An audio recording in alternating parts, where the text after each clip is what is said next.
Hey everyone, welcome back to another video, and today I'll be doing a review of the Nike Joyride Flyknit runs.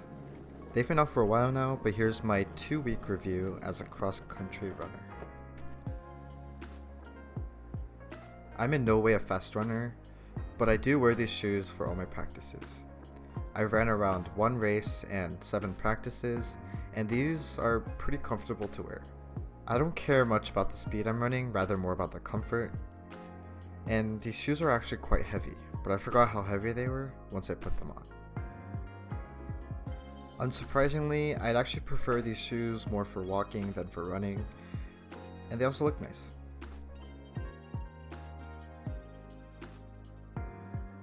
I have the white pairs, so they did get dirty pretty easily, but overall I think they're a really nice looking shoe.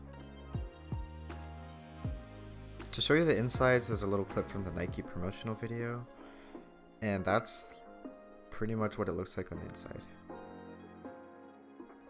So the shoe has these rubber balls that act as the cushioning, which it uses instead of foam, and actually exposes part of it, which I think really looks nice.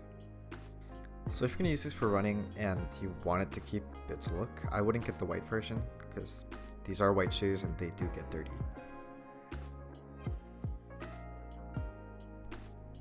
And back to the design, I think it looks really nice, even though it got dirty. It has these little material at the toes so you don't rip through it, and at the top it has a retro looking Nike logo, which I also think looks pretty nice.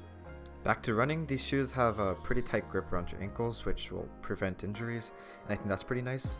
On the inside it's just basic text for Joyride on the left, and the right shoe has just a basic Nike logo. And overall, I think these shoes are pretty recommendable.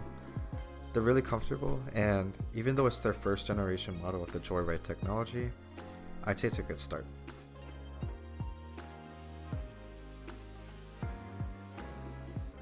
If you want to support the channel, go down to the link in the description and download BonusVPN. It's a Chrome extension that gives you American Netflix for free, but if you do want to pay for it, it's $5 a month and $3 a month if paid annual.